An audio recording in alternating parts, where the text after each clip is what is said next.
All right, beautiful people. Welcome back to another amazing and impactful episode of the True Health Forever podcast, where we try to live our best life through the lens of holistic health.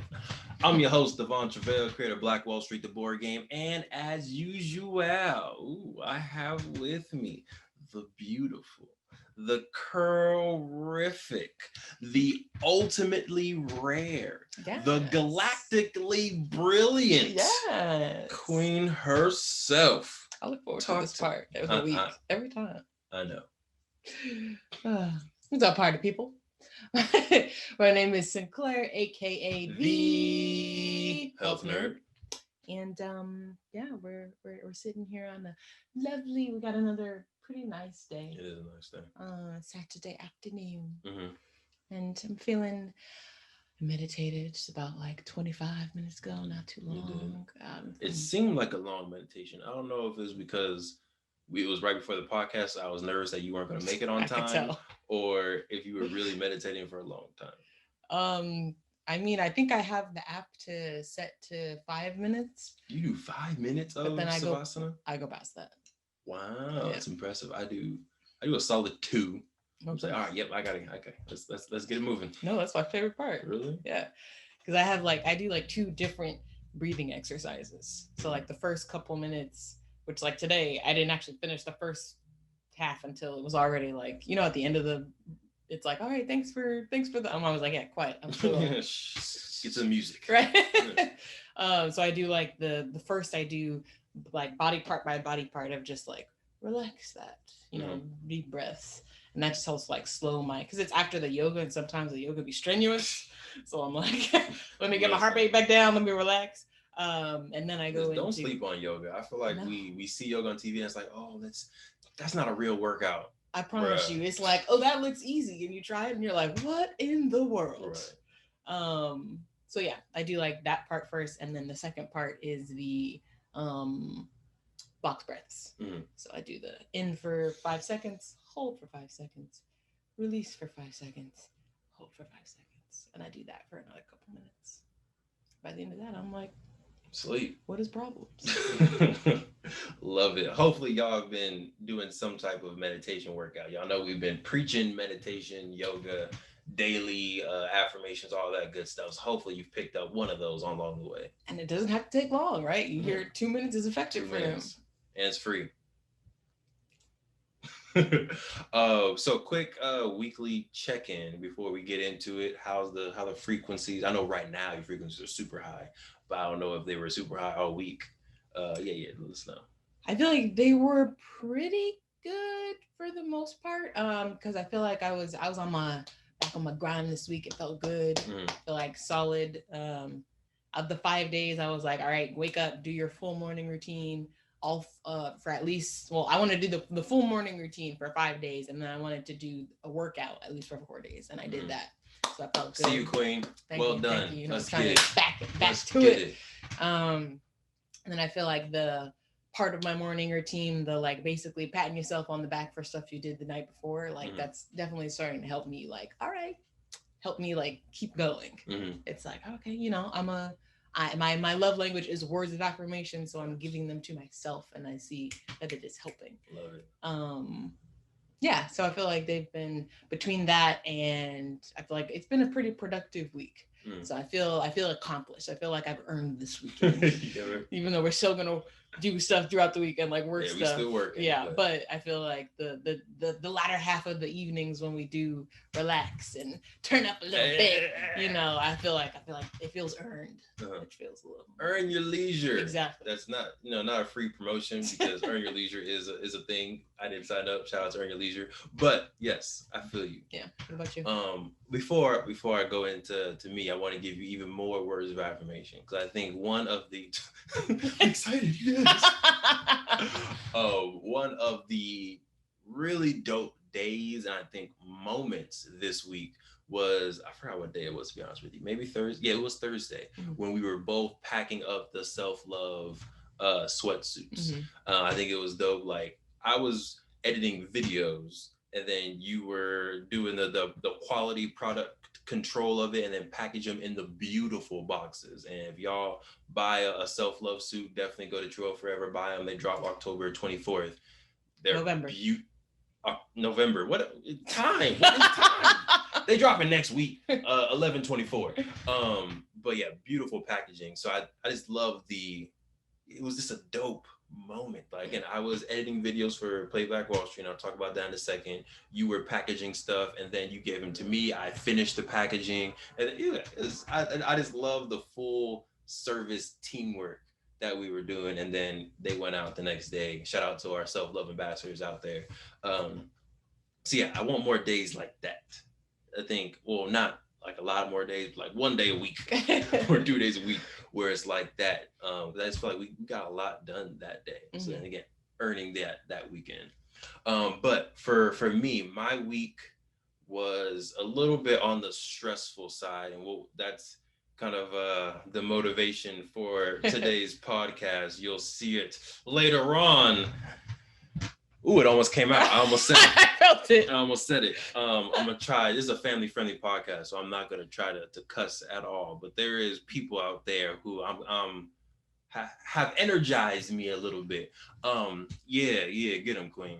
So, but anyway, so the week started off a little bit, stumbly, but I feel like I used that for a lot of motivation. A new kind of web series or Instagram series, whatever you want to call it, that we are doing with Play Black Wall Street. It's called Black Study Snacks, where we're basically taking giving you bite-sized knowledge for hungry melanated minds. That's our little tagline. Thanks. Thank you very much. So it's just like really short, like 2 minute, 3 minute videos, mostly for folks that are trying to learn about Black history, Black studies. It can be for students, it can be for grown folks, but trying to put that more on IG to it helps me research more and learn more. And now I'm reading literally every day to come up with new stuff. I love history, love that stuff. So I feel like that's been good just to dive deeper into that information. But also hoping to take these smaller videos and then be able to create actual courses for them later on. So very excited for that project. Very fun. I feel like, again, I was motivated from a little bit of revenge and anger, but I'm able to produce love and good content out of it. So I like that. Take it, make it something else. Yes, convert that negative energy, convert that anger, that frustration. Hate is a strong word, but convert those negative feelings into positive results for you and people out there. Yeah. Love it. And that's not even a topic of today, but but overall good week. Oh, and I can't talk about that partnership yet because the ink hasn't dried, but there's some good partnerships coming up. Y'all stay tuned. Play Black Wall Street, Truvel Forever. We're doing the darn thing. So also really good news. You look wonderful in pink. I thank you, Queen. I do. Like a little chocolate covered strawberry. Shout out to Rare X. That's another partnership with Truvel Forever, and really that's family. But shout out to Markel, Rare X for swagging us out with these. The Queen got one. I got one. There's nothing. Oh, there we go. Yeah, there's these X's on the back. Boom. Real is rare. Be authentic, be genuine, love what the brand stands for. 10% also goes to supporting foster youth. So again, love what the brand is standing for. So go ahead and go to rarex.com, get yourself some swag, support. They're also the ones that we help collaborate with to create the self-love sweatsuits, which will be on our website. So yeah, shout out to Markel, shout out to the whole team on the Rare X side. Keep doing what y'all doing. And they weren't even they're not a sponsor. They just gave us some shirts. We threw it on. We weren't even planning on talking about that. It just happened. Much love. All right, should we do a podcast? You ready to get into it? I suppose. All right, we're here. Let's go. So today we're going to be talking about how can you take ownership and responsibility when things go wrong. Mm-hmm. Right. So we all have plans out there. We all have, things that we want to get done. But sometimes there's barriers along the way, whether it's people that mess you up or, let me not cuss, whether it's people, whether it's organizations, whatever it is. Sometimes things go wrong. But how can you take responsibility of it and move better in the future? All right. You ready? Ready. So let's get into the episode.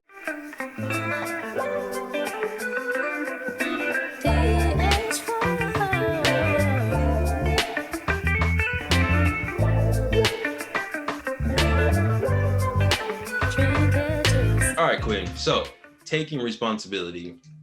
First, I want to kind of talk about why that's important. Mm-hmm. Right? Why is it important to take responsibility? I can go, you can go.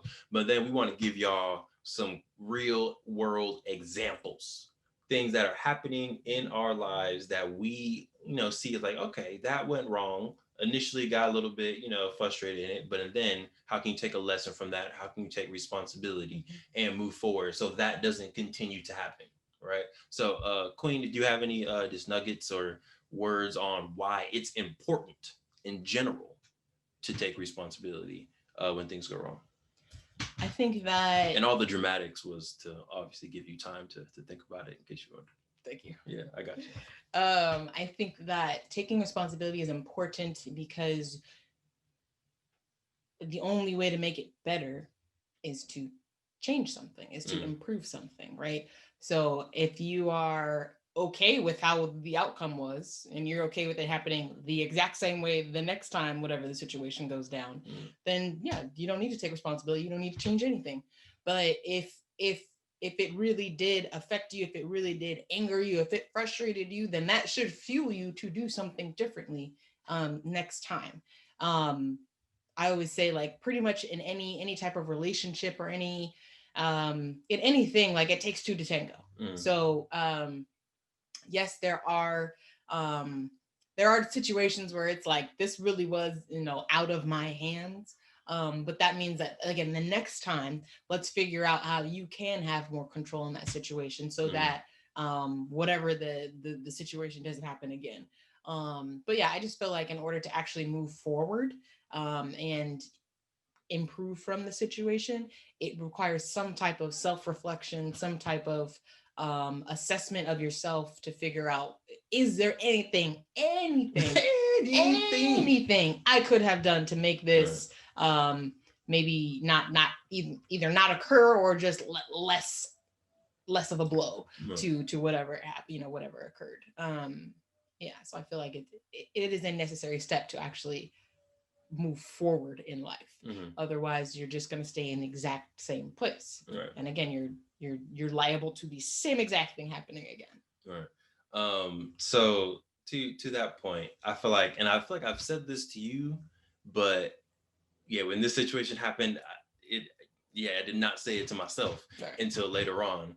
But you can't get mad at stuff that you can't control, right? You can only control your own actions, right? So I feel like when you blame other people or you blame the system, although we obviously know there is systematic oppression, but when you put blame onto other people and responsibility on other people, and then now you don't change, like the Queen said, that same thing is going to continue to happen. So you have to figure out, all right, if you know this system is going to act this way, if you know this person is going to act this way every time, cool. How can you interact with that engagement to get the result that you want? Right. Because you can control your own actions. Or you can now say, all right, you know what? I'm no longer going to deal with that person. Right. I'm no longer going to support that business. Right. Remove yourself. And now you don't have to deal with that. So again, we're going to go through some examples. We can, what's it called? Tennis rally back and forth. Mine are going to be a little bit. Mine are going to be a little bit business focused. The Queens, for the most part, are health focused. But if you have business ones, feel free to do those as well. But all right, let's switch over to the examples. Hey. All right. So for me, example. About a year ago, maybe a little over a year ago at this point, we went to Game School Con. Dope experience. And for those that don't know, this was in Anaheim. Shout out to the Game School Con team. They allowed us to come on in, show our game to folks. And then we were also able to sell games and be on several panels. But in that, although it was a very beautiful experience, it didn't have the African diaspora, the Black representation that we would have wanted on the game side. On the people who were their side, there were actually a lot of Black families in the homeschooling community, which again, the homeschooling community was kind of new to me at the time. So I was like, okay, this is cool. I like the vibe here. Like everyone's meshing together. Is a very diverse community. But when you look at the other side of the people who are on the panels who are gaming, that wasn't as diverse as the community. So talking with the game school con folks, it was like, how can we replicate this type of energy, this type of event, but for Black game makers, right? How can we have a space where Black game makers can come and show off their stuff? They're like, oh, we would love to help you set that up. You should actually reach out to this other organization. They might be a good fit for you. But da, da, da, da. So I was like, cool. We meet with that organization. I'm not gonna go into the full details of it, but long story short, we had the idea as Play Black Wall Street to do this amazing game idea. We reached out to this other organization to partner with it. They liked the idea. We wrote the entire workshop or the entire proposal for it. And then, long story short, they reneged on the partnership, on their word. And I'm trying not to cuss. And then they went off and did the event kind of as if it was their own event, their own idea, their own branding. They took complete ownership over it. Now, Mm-hmm. right. So, first of all, this is, again, I was extremely angry at first, and the queen saw me, and y'all know I don't get angry. He doesn't. He Like, really. I I could tell. You could hear it. It's like a certain pitch in your voice. It like cracks a little bit, and it's like normally that happens when someone's about to cry. But I know that for you, that just means you're angry. Yes. And I heard it in your voice. It's like I'm beyond angry, and more so beyond angry because the person who I was dealing with, they were dodging my calls. Like we had a talk months ago about this very thing because I saw that things are going a little bit left. Like, can we have a conversation? We had a conversation. He was like, oh no, don't worry. No, it's all gonna go well. Yes, we know you're a partner. And I was like, all right, cool. Felt good. Never talked to that man ever again. I was texting him in meetings. That man disappeared from the face of the earth. But his other associate was in contact. So I was a little more upset because she was contacting me, but I'm not angry at her, but she's the one talking to me. And I'm not okay. Anyway, long story short, because I'm falling down a rabbit hole right now.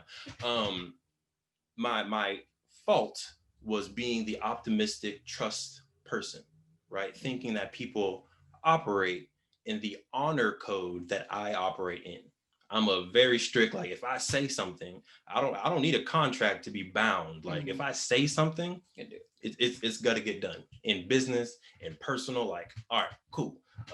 Markel knows very well. Like we have a lot of word is bond relationships. Yeah, I shouldn't have done that with people that I maybe don't know. Yeah, I don't know like that. So that was my bad, and I learned from it. Right. So again, initially angry, but the learn from it was Devon, you're in a business world right now. You cannot trust people. Mm-hmm. Is what it is. Even people who you see as possible associates, friends, whatever it is, don't trust people. Get a contract, get an agreement, record it every single time because you never know the other person's intention. And that's for everyone out there who's coming from the same love place, honorable place that I'm coming from.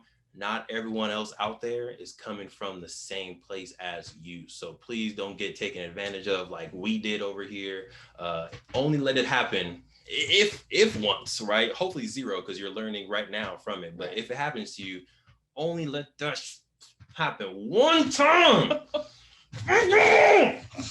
Only let it happen one time and learn from it. So the lesson that I learned from it is we had a meeting with another person. Mm-hmm. And this is another person who we see as honorable, who we see as another person who could be a really good partner, just like this other people who we're never going to work with again.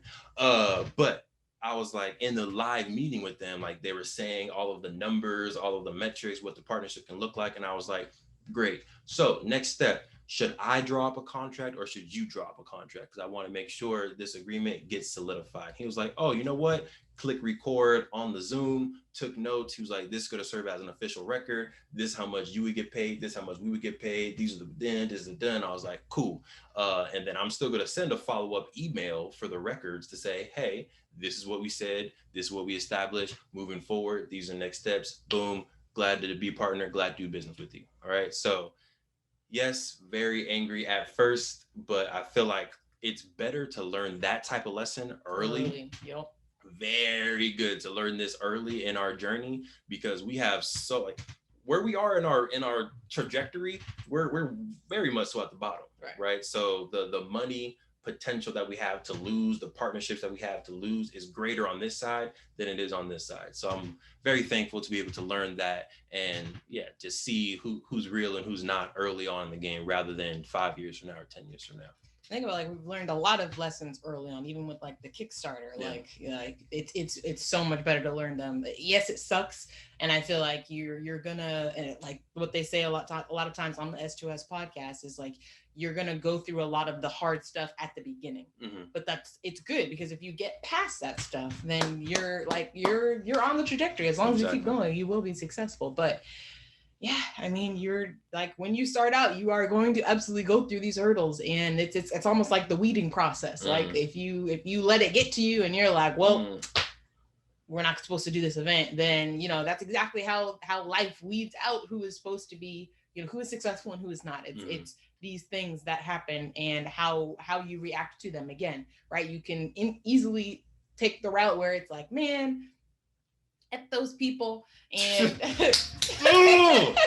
and I can't believe they real did this. Is rare. Yeah, man. See, this is crazy that we're wearing these shirts right now. Real is rare. You cannot trust everybody out there. So get your business contracts, have it recorded, because real, authentic, general, honorable people are hard to find these days out there. All right, so hopefully you're listening, you're real out there. Connect with us. We love y'all, we support y'all. Truvel.